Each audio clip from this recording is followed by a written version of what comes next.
기도하겠습니다. 하나님 아버지, 오늘도 이곳에 함께 모여 예배드릴 수 있음에 감사드립니다. Father God, thank you for allowing us to gather here and worship today. 저희 공동체가 다른 언어로 하나님을 찬양하고 하나님께 기도드리지만 하나된 마음으로 하나님 앞에 나아가오니 이 예배를 하나님께서 기쁘게 받아주세요. Although our community praises and prays to you in other languages, we come before you with a united heart. Would you please joyfully accept this service?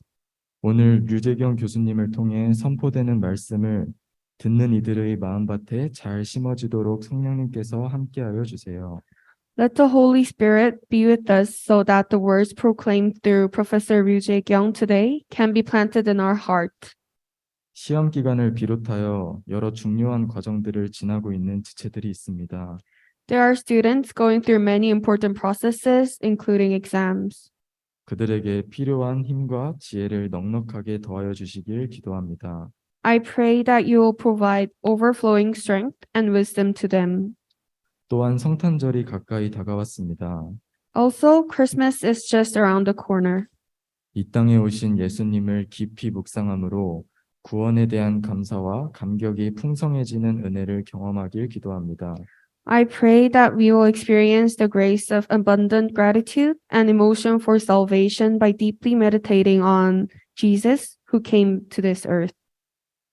하나님의 뜻이 하늘에서 이루어진 것 같이 땅에서도 이루어지게 하여 주시고 그 일에 저희들의 삶이 온전히 드려지길 원합니다.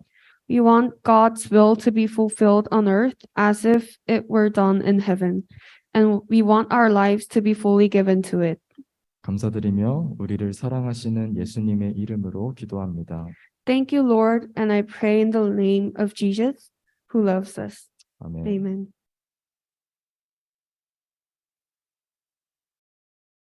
그의 마음이 밤에도 쉬지 못하나니 이것도 헛되도다. 사람이 먹고 마시며 수고하는 것보다 그의 마음을 더 기쁘게 하는 것은 없나니 내가 이것도 본즉 하나님의 손에서 나오는 것이로다. 먹고 즐기는 일을 누가 나보다 더 해보았으랴. 하나님은 그가 기뻐하시는 자에게는 지혜와 지식과 희락을 주시나 죄인에게는 노고를 주시고 그가 모아쌓게 하사 하나님을 기뻐하시는 자에게 그가 주게 하시지만 이것도 헛되어 바람을 잡는 것이로다. 아멘.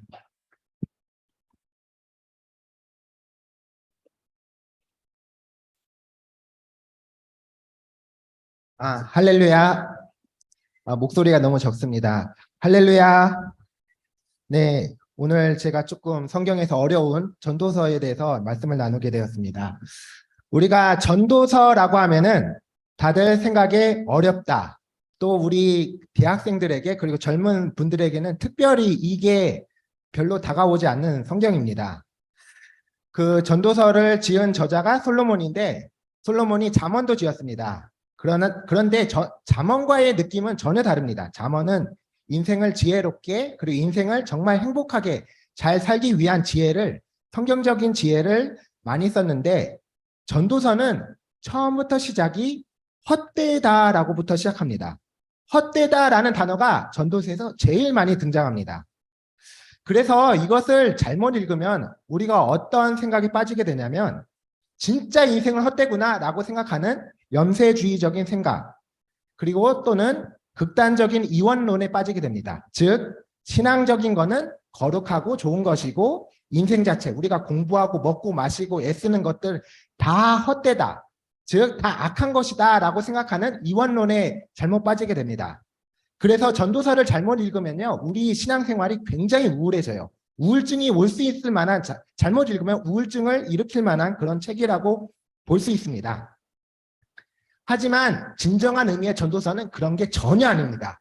전도서의 정말 그 본 저자가 원하는 그 이야기 하나님께서 여러분들에게 들려주고자 하는 그 메시지를 정확하게 캐치를 하면요 이 전도서는 우리의 인생을 확 완전히 바꾸고도 남을 만한 책이라는 것을 알 수가 있습니다.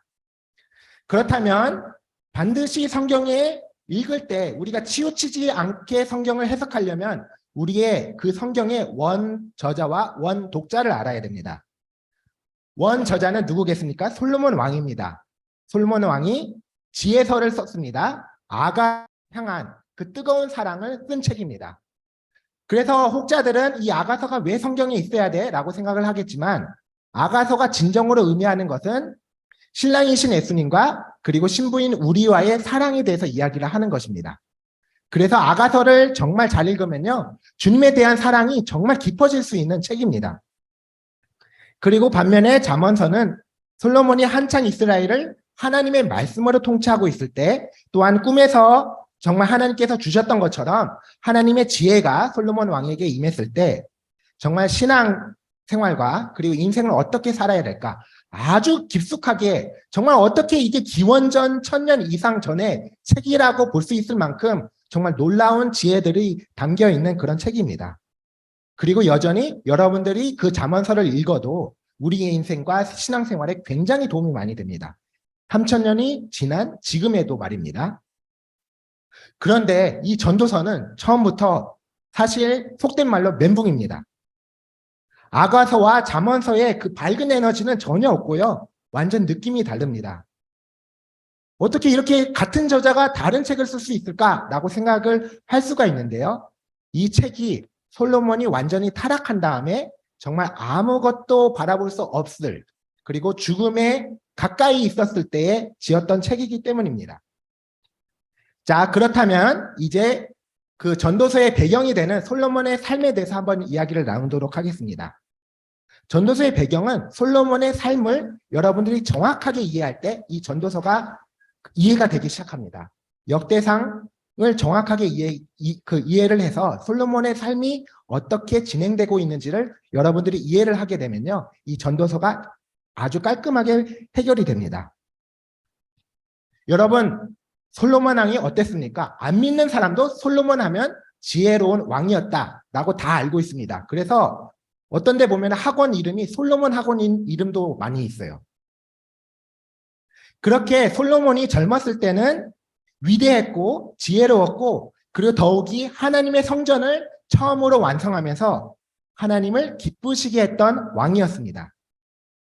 그렇게 놀랍고 너무나도 위대한 솔로몬 왕이 그 중년에 많은 여인들하고 결혼을 합니다. 이방 여인들하고 결혼합니다. 애굽의 공주하고도 결혼을 하고요. 주변 나라 그들과의 화친 조약을 이루기 위해서 수많은 여인들하고 결혼을 합니다. 그런데 결혼을 해서 자기를 지킬 줄 아는 사람이었으면 괜찮았겠지만, 그런 이방 여인들이 결혼을 했을 때 그 이방 여인 타락의 길을 가게 됩니다.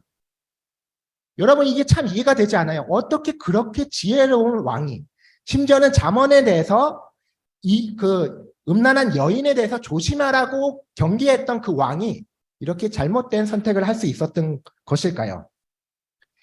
그 성경의 구약 성경의 율법서에 보면은 당시에 이방 여인들하고 결혼도 하지 말라고 했습니다. 왜냐하면 그 이방 신들이 우상 숭배가 그대로 이스라엘에 들어올 거에 대한 정말 경계 때문에 그랬습니다. 하지만 솔로몬에 있었던 그 인간의 본성이 그것을 이기지 못했습니다. 그리고는 뭐 한두 명 결혼하면 되겠지. 그리고는 결혼해서 또 즐기면서 살다가 한두 명 되니까 또 계속 그런 식으로 그 솔로몬이 여인들을 탐닉하기 시작했습니다. 기록된 바에 따르면 솔로몬이 700명의 후궁을 거느렸고 300명의 첩을 거느렸다고 보여지고 있습니다. 얼마나 많은 여인들을 거닌 삶입니까?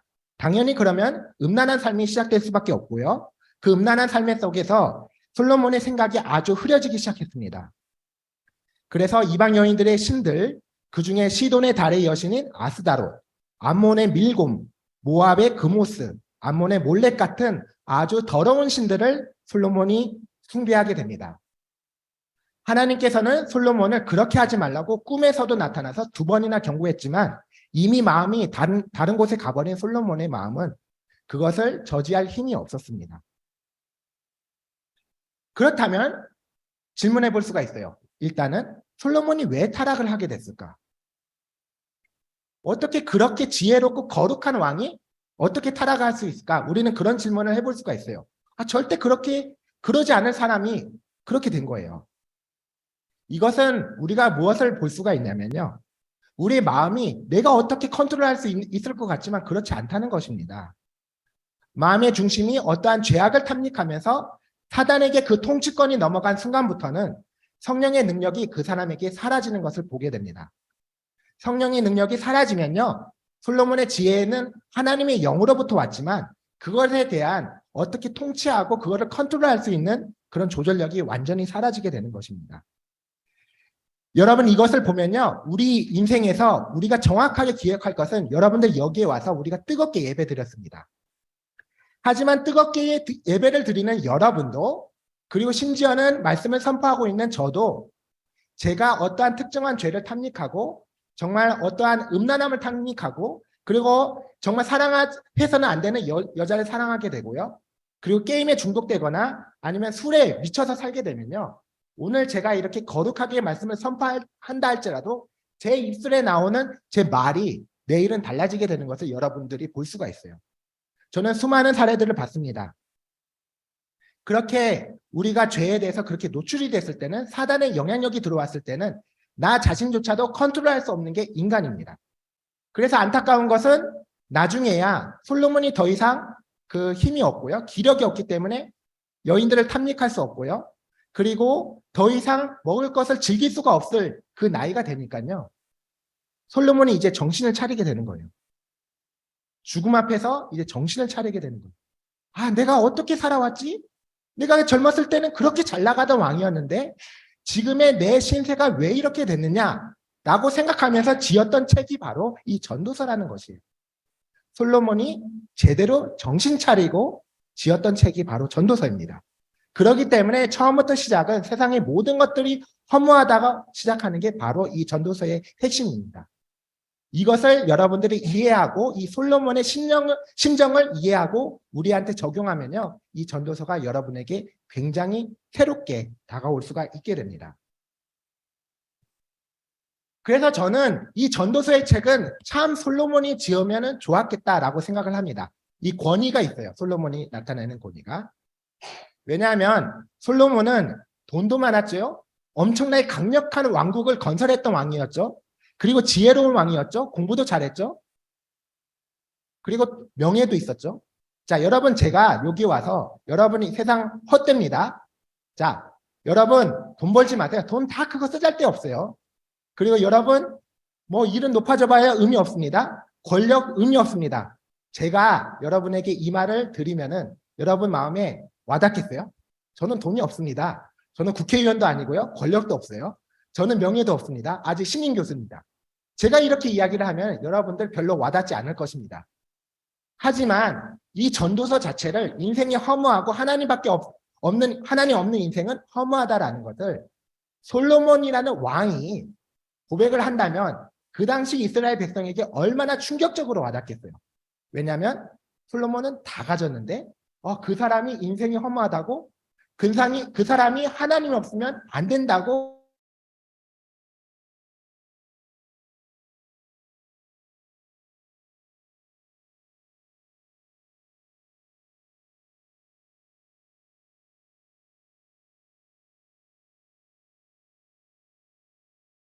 어디 좋은데 아주 멋진 곳 가면 이쁜 사진으로 쫙 장식해서 올려요.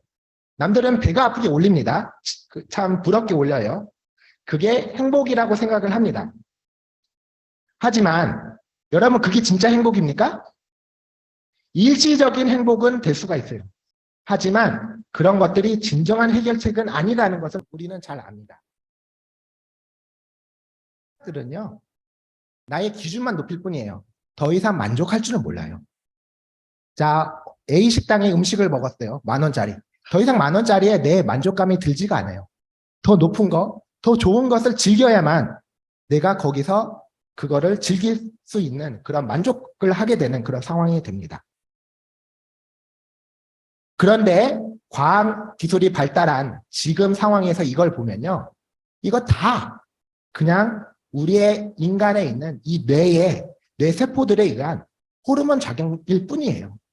이 뇌입니다.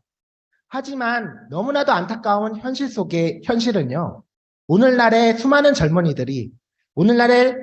한국 젊은이들이 세상의 쾌락만 쫓아다가 세상의 것들만 쫓아다가 죄가 죄인 줄 모르고 흥청망청 살다가 결국은 낙이 전혀 없는 죽음을 맞이하는 것을 볼 수가 있습니다.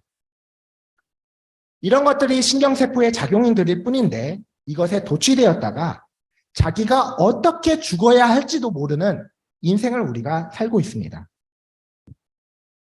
우리는 정말 이 전도서를 보면서 지금은 젊다 하더라도 하나님 앞에서 의미 있는 죽음까지 달려가는 인생으로 우리가 바꿔야 됩니다.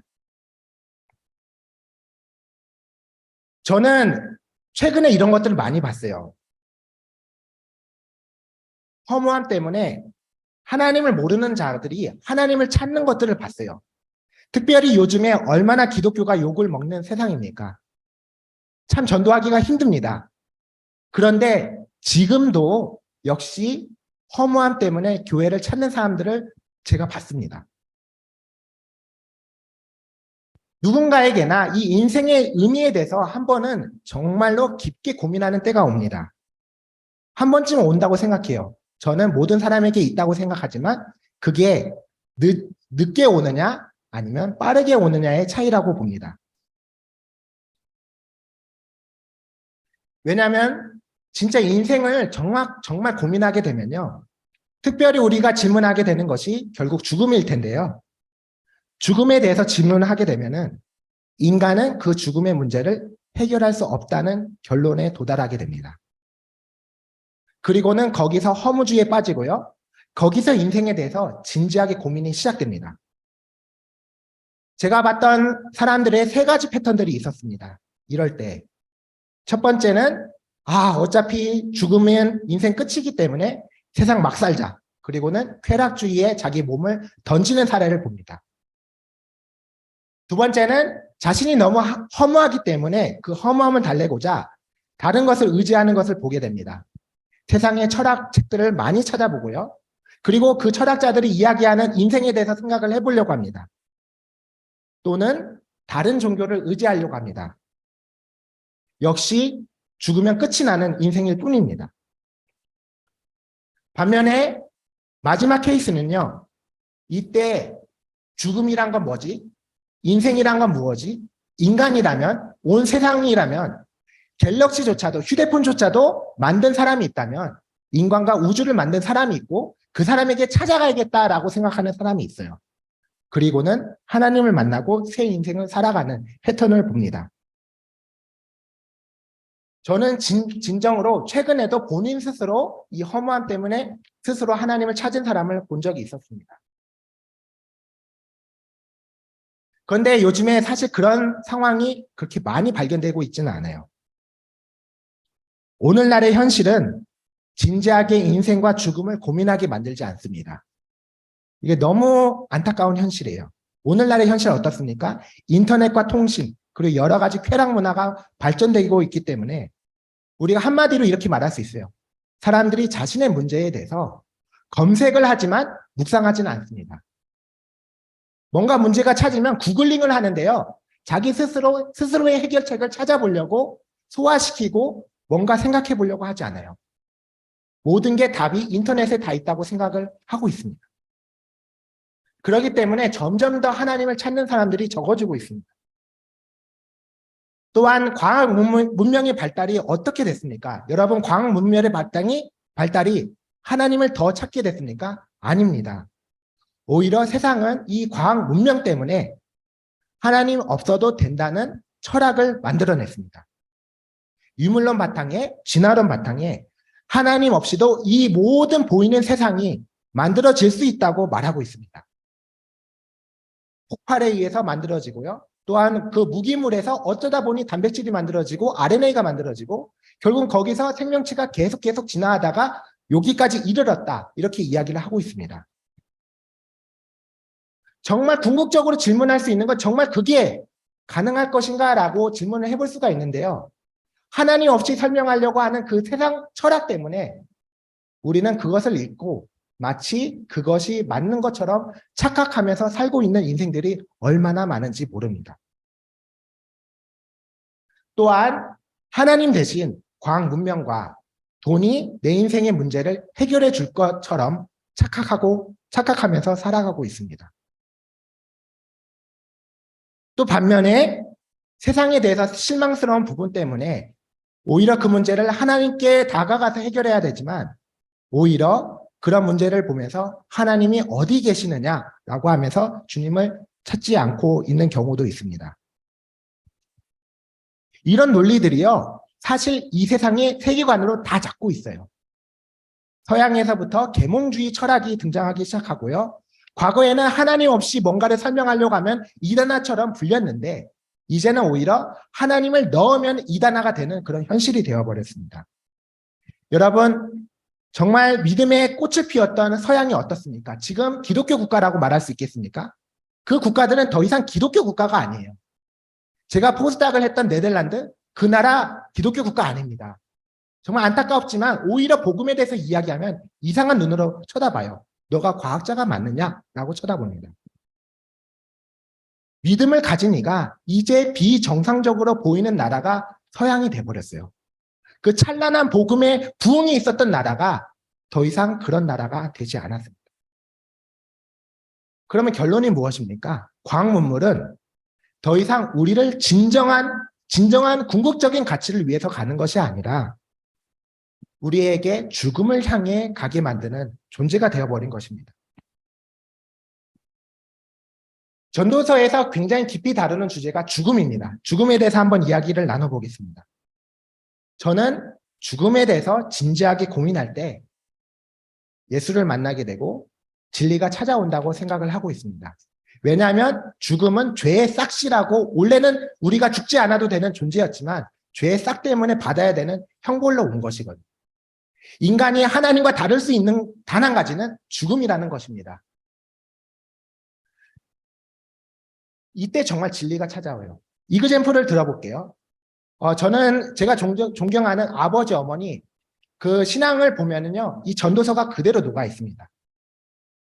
아버지께서 4살 때 어머니가 돌아가셨습니다. 저는 친할머니가 누군지도 몰라요. 그리고 친할머니 무덤도 어디 있는지 모릅니다. 제주도에서 제주도에서 친할머니가 강릉의 해녀로 가셨는데 아버지가 4살 때 제 친할머니가 돌아가셨어요. 그리고는 그 소식을 저희 친할머니의 아버지께서 듣고는 땅을 팔고는 한 달 정도 그 강릉까지 가서 4살짜리 그 아이를 데리고 옵니다. 고아가 된 아이를 데리고 왔어요.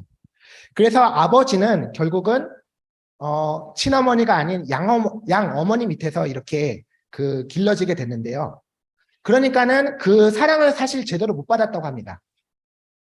하지만 아버지께서 중학교 때 그 동네에 죽은 사람이 시체를 실은 장례 절차에 상여가 지나가는 것을 보고는 그때 바로 깨달았다고 합니다. 아, 저렇게 죽는 거라면 참 인생 허무한 것이다. 그렇다면 나는 지금 현실이 너무나도 아쉽고 또 한편으로는 억울한 점도 있지만 이 한평생 그렇다면 하나님을 위해서 그리고 가족을 위해서 살아야겠다라고 결심을 하셨고 그 결심이 지금까지 이어오게 됐고 목회자가 되셨습니다. 그리고 어머니의 케이스는 그 어머니의 집안은 굉장히 불교 집안이었어요. 절까지 지어주는 집안이었고요. 외할아버지께서는 그 공무원이기 때문에 집안 잘 나갔습니다. 하지만 그 공무원직을 내려놓자마자 집안이 풍지박살내기 시작했고요. 그리고 어머니는 그 집안 환경 속에서 열심히 공부하면서 악착같이 돈 벌어서 동생들 이렇게 먹여 살려야겠다라고 생각을 하셨는데 너무나도 악착같이 과외하면서 돈만 벌면서 사는 인생이 갑자기 허무함이 찾아와서 심지어는 기차가 지나갈 때 몸을 던져버리고 싶다라는 생각까지도 하셨다고 합니다. 그때 지인께서 교회를 가라라고 말씀하셔서 교회 맨 앞자리에 앉았는데 3개월 만에 성령의 정말 뜨거운 세를 받고는 완전히 뒤집어져 가지고는 예수에 미친 분이 되셨습니다. 자, 이렇게 저는 하나님께서 부르시는 사람들의 패턴이 이 전도서와 굉장히 연관이 있다고 생각합니다. 주님이 우리의 인생을 흔들어 버리신다면요, 우리는 너무 약해요. 내가 아무리 강할 것 같아서 하나님의 흔드심에 내가 대항할 것 같아 보여도 안 돼요. 그래서 우리는 주님 없이는 살 수 없다고 고백할 수밖에 없는 존재가 우리입니다. 그리고 인생 제대로 알잖아요. 예수가 없으면 인생은 너무나도 허무하다라고 고백할 수밖에 없습니다. 그래서 저는 하프타임에 대해서 강조를 하고 싶습니다. 하프타임이란 것은 인생의 허무함을 느끼고 인생의 방향을 신앙 안에서 재조정하는 것이라고 말할 수 있습니다. 여러분, 하프타임의 원리는 축구 전후반에 나옵니다. 전반전이 끝나고 후반전 들어가기 전에 하프타임을 갖습니다. 특별히 여러분, 이번에 월드컵 때 우리가 포르투갈을 이겼는데 저는 한국이 후반전에 강한 것 같습니다. 전반전보다는요. 그래서 저는 우리 한국전을 보면은 이번에 브라질에서도 전반전을 엄청나게 못했어요. 그러나 후반전에서는 골 하나도 먹히지 않았습니다. 이걸 보면은 우리 한국 축구 선수들한테도 이 하프타임에 뭔가 비밀이 있다고 생각을 합니다. 그래서 축구조차도 이 하프타임을 어떻게 갖느냐에 따라서 후반전이 결정이 된다면 우리의 인생도 역시 이 하프타임에 결정이 된다고 말할 수가 있습니다. 이 하프타임은요, 하나님의 주권하에 주실 때가 있습니다. 세상에 좋은 것을 쫓다가 허무해서 자기 발로 하프타임을 가진 사람이 있는 반면에 또한 어떤 분들에게는 하나님이 견딜 수 없는 고난으로 인도해 주십니다. 그리고 마음의 고통 때문에요, 인생 자체에 대한 회의를 갖게 되고요, 자신이 이 인생의 문제를 해결할 수 없다고 고백하게 될 때가 옵니다. 모세, 요셉, 다윗 같은 사람들의 많은 성경 인물들의 패턴이 다 그랬습니다. 그런데 솔로몬의 하프타임을 한번 제가 나누기를 원합니다. 솔로몬의 하프타임은 전도서를 쓸 시기라고 볼 수 있습니다. 나름 하나님께 쓰임받았던 사람들의 하프타임은 나름 젊은 시대였어요. 그리고 그 하프타임 이후 하나님께서 마음껏 쓰십니다. 사도 바울 그랬죠. 베드로 그랬죠. 다윗 그랬죠. 하지만 솔로몬의 하프타임은 성격이 많이 다릅니다. 오히려 청년 때에 신앙적으로 완벽한 사람이었어요. 지혜 있고 너무나도 완벽하고 하나님을 정말 기쁘게 섬길 줄 알고 하나님을 감동시키는 자였습니다. 하지만 중년 이후로는 타락했고요. 그리고 말년이 되어서야 전도서를 쓰면서 인생의 하프타임을 맞이하게 됩니다. 아쉬운 거죠, 사실은. 그래서 저는 사실은 솔로몬을 보면요, 고난 없이 자랐기 때문에 솔로몬의 청년 시절은 아버지 빨이었다, 아버지 덕분이었다라는 생각을 하게 됩니다. 다윗이 왕국을 탄탄하게 만들었고요, 솔로몬의 정적들까지도 다 제거해 줍니다. 요압도 조심하라고 그 다윗이 유언으로 남겨줘요. 솔로몬을 위해서 다 준비하고요, 심지어는 하나님께서 다윗이 피를 많이 흘렸기 때문에 성전을 못 짓는다고 하니까 정말 그 다윗이 하나님을 향한 그 열정 때문에 자기 아들이 성전을 짓는데 모든 것을 준비합니다. 진행하는 거 빼고는 설계도 그리고 재료들, 그 다윗이 얼마나 철저하게 준비했는지 모릅니다. 그래서 솔로몬은 사실상 밥상에 수저만 올리면 되는 그런 상황이었어요. 그래도 잘했기 때문에 굉장히 많은 복이 있었습니다. 하나님께서 지혜를 주셨기 때문에 너무나도 위대한 통치자가 되었습니다. 그거는 솔로몬 머리에서 나온 지혜가 아니라 하나님께서 주신 지혜였습니다. 하지만 사단의 위험을 감지하지 못하고 허용했을 때 그는 수많은 시간을 사단을 위해서 써버리는 정말 어처구니 없는 그러한 실수를 감행합니다. 하나님께서 2번이나 경고하셨는데도 깨닫지 못했어요. 그리고는 이제서야 철이 듭니다. 철이 들었더니 이제 죽음이 얼마 남지 않은 시간이었어요. 더 이상 여자들을 즐길 수가 없고요. 더 이상 음식을 즐길 수가 없고요. 더 이상 자기의 권력을 즐길 수가 없어요. 그리고 더욱이 안타까운 사실은요, 그 솔로몬의 타락은 이스라엘을 쇠퇴시키게 만들어버려요. 자기 자신뿐만 아니라 이스라엘 전체적으로 쇠퇴시키는 원인이 되어버립니다. 북왕국 그리고 남유다가 나뉘게 됐고요. 그때부터 우상 숭배하는 이스라엘 민족들이 계속 생기게 됩니다. 한편으로는 솔로몬에게 하프타임이 좀 일찍 왔다면 어땠을까? 라는 질문을 해봅니다. 그러면 솔로몬은 인류 사회 역사에 획을 긋는 사람이었을 거예요. 그리고 더욱더 강력한 이스라엘, 그리고 북왕국 남유다가 정말 나뉘지 않아도 되는 그런 이스라엘을 만들었을 것입니다. 그래서 저는 여러분들께, 특히 여러분들께 젊었을 때 낭비하지 말고 지금 진정한 하프타임을 가져보기를 소망합니다. 인생의 고난으로 인생에 대해서 진지하게 질문하면서 하프타임을 가질 수도 있어요. 그런데 더 원하는 것은요, 고난 없이도 성경 읽어보면 알 수 있는 진리입니다. 지금은 한번 가져보세요. 문제 때문에 하프타임으로 가지 말고 지금 한번 가져보세요. 그리고 여러분의 인생이 정말 하나님 안에서 제대로 가고 있는지를 점검을 해보시기를 소망합니다. 제대로 가고 있지 않다면 하프타임을 한번 가져보세요. 학업, 숙제, 연구 같은 일들에 세상에 치여 살 때는 이런 점검이 정말 어려워요. 그러나 저는 지금 현대 사회를 살아가는 우리 모두에게 이 하프타임이 절실하게 필요하다고 생각합니다. 제가 영상을 하나 보여드리고 싶습니다. 전도서를 너무 기가 막히게 묘사한 영상입니다. 영상 한번 틀어주실래요?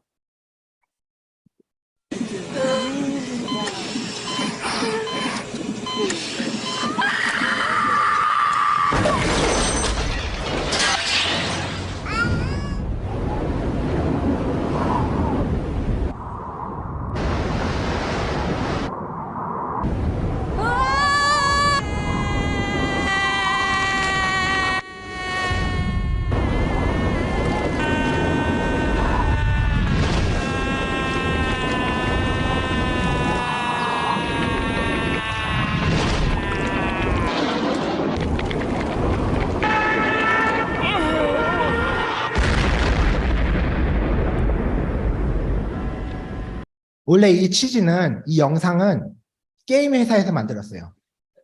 네, 그거 꺼주시고요. 그래서 짧은 인생 즐겨라 라는 게 모토인데 저는 이 영상이 오히려 영적으로 다가옵니다. 네.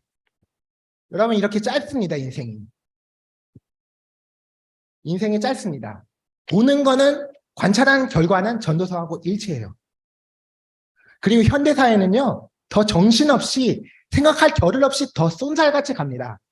편한 것 같지만요, 우리한테 내가 진정으로 내 스스로 생각하는 시간이 더 없게 만듭니다. 그래서 관찰된 결과는 같은데 전도서는 다시 질문을 하는 거예요. 자, 어떻게 사시겠습니까? 저렇게 짧게 무덤을 향해서 우리가 쏜살같이 달려가고 있는 이 인생 어떻게 살겠습니까? 그래서 어떤 이들은 목표를 만들고요. 내가 사이언스 네이처 쓰겠다. 이번에 시험 다 100점 맞겠다. 올A 맞겠다. 그리고 이렇게 목표를 가지고 살아갑니다. 과정은 온데간데 없습니다. 전도서는 이것도 경계합니다.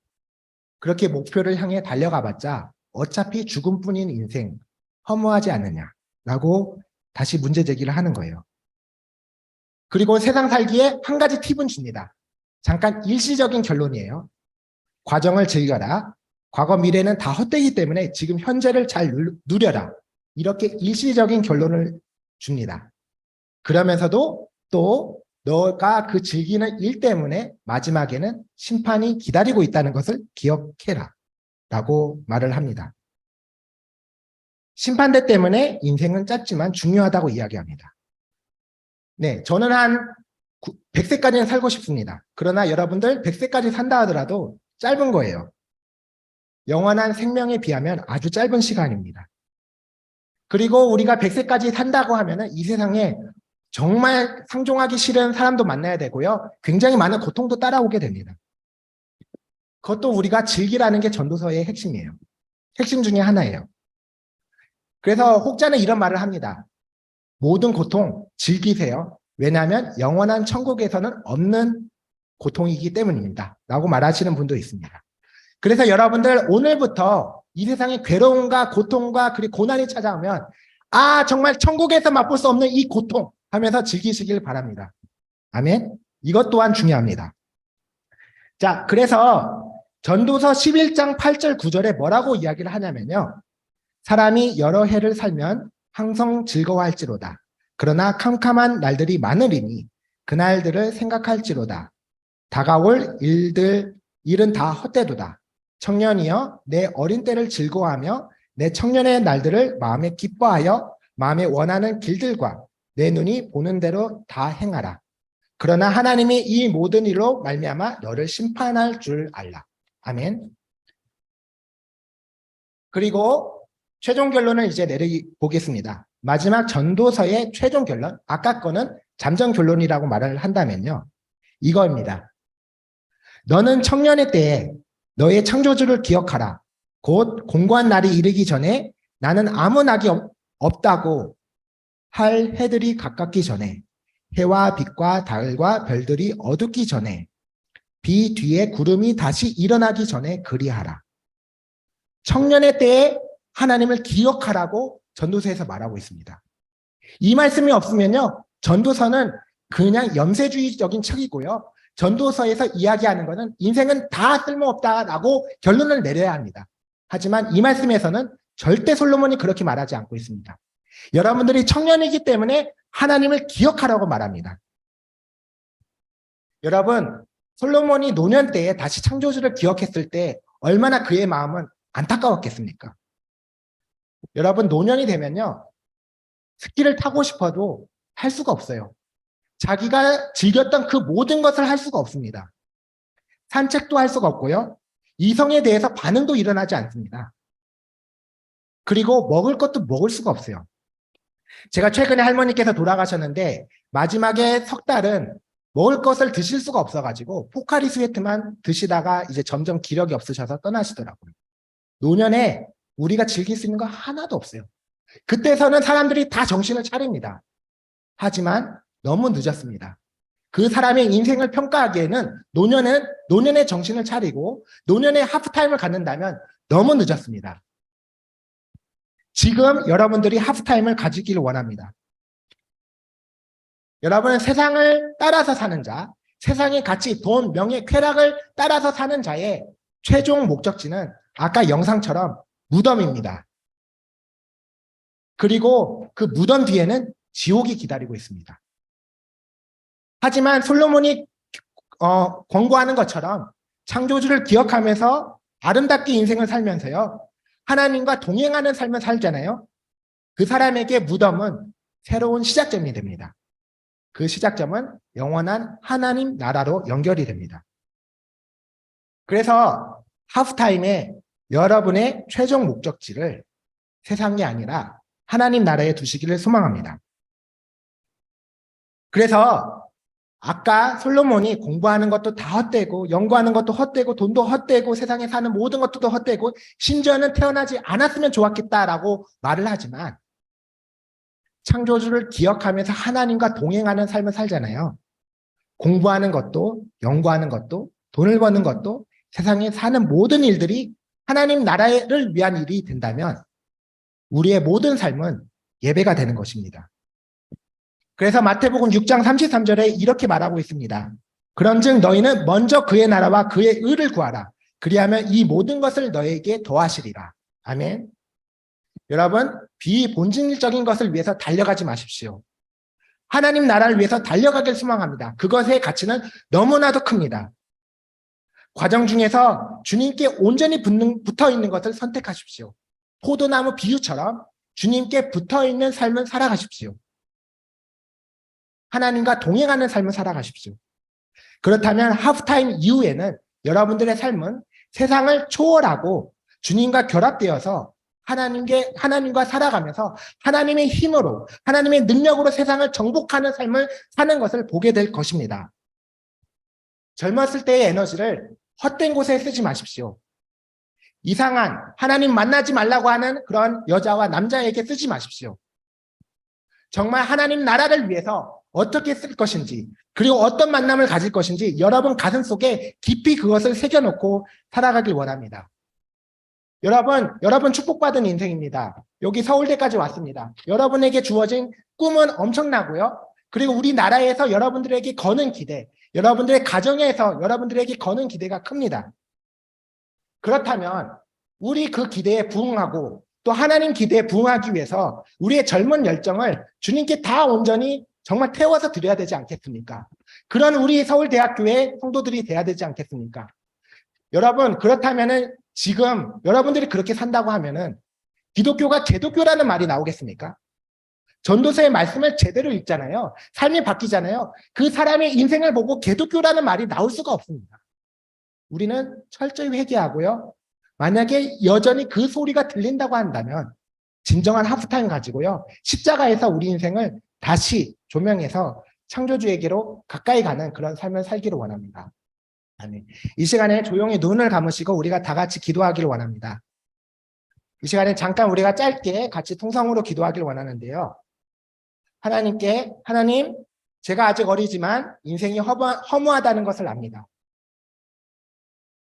하나님, 제가 젊어도 세상을 향해서 달려가는 것이 아니라 하나님 나라를 위해서, 그의 나라와 그의 의를 위해서 제 몸을 정말 던질 수 있게 하여 주시옵소서. 제가 거기에 헌신되게 하여 주시옵소서. 정말 기독교가 욕을 먹는 이 세상 속에서 하나님은 아버지가 진리임을, 예수 그리스도가 진리임을 고백할 수 있는 나의 인생이 되게 하여 주시옵소서. 진정한 의미의 하프타임을 지금 이 시간에 허락하여 주시옵소서. 이렇게 간절히 기도하면서 나아가겠습니다. 기도하겠습니다. 주님 아버지 역사해 주시옵소서. 아버지, 우리의 인생 가운데서 하나님을 정말 알게 하시며 우리의 인생 가운데서 정말 주님을 찾게 하시며 세상을 향해 나아가는 그런 것이 아니라, 죽음을 향해 달려가는 것이 아니라 온전히 주님의 나라를 위해서 달려가는 우리의 인생들 되게 하여 주시옵소서. 하나님 아버지, 연약하고 너무나도 연약하고 그리고 넘어지기 쉽습니다. 조그마한 죄에 넘어져서 사단의 영향력을 그대로 허용하고, 아버지 하나님, 솔로몬이 그랬던 것처럼 저는 더 그렇게 하기 쉬운 그런 존재입니다. 주님 아버지, 나를 강건하게 하셔서 내가 정확하게 주님의 말씀을 알게 하시고 주님의 마음을 알게 하시고, 하나님 이 전도서의 마음이 내 마음 깊숙이 새겨지게 하여 주시옵소서. 주님 나라를 위한 그런 열정을 들어지게 하여 주시옵소서. 하나님의 영광을 향한 그런 도전이 일어나게 하여 주시옵소서. 내 마음속에서 거룩한 불들이 일어나게 하여 주시옵소서. 하나님이 서울대학교의 가운데, 그리고 이 서울대학교 크리스찬들 가운데 정말 강건하고 열정있고 불타는 열정으로 주님을 섬길 만한, 하나님 나라의 확장을 위해서 나올 만한 그런 이들이 많아지게 하여 주시옵소서. 세상에 정말 허황된 그리고 허무한 그런 인생에 내 인생을 정말 바치지 않게 하여 주시옵소서. 주님 감사합니다. 오늘 말씀을 통해서 제가 오늘 당장 하프타임 갖기를 원합니다. 제가 당장 정말 내 인생의 방향과 내 모든 것들이 주님을 향해 가고 있는지를 점검하기를 원합니다. 정말 하나님 나라를 향해서 달려가면서 무덤이 아니라 제가 영원한 하나님 나라를 향해 달려가는 자가 되게 하여 주시옵소서. 온 세상 사람들이 봤을 때도 나를 통해서 하나님이 나타난다 라는 것을 보여지게 하여 주시옵소서. 하나님, 오늘 모든 순간 그리고 이번에 있는 방학 가운데도 거룩한 방학이 되게 하시고 주님과 동행하는 방학이 되게 하여 주시옵소서. 예수님의 이름으로 기도드렸습니다. 아멘. 주님께 영광의 박수 올리겠습니다. 할렐루야.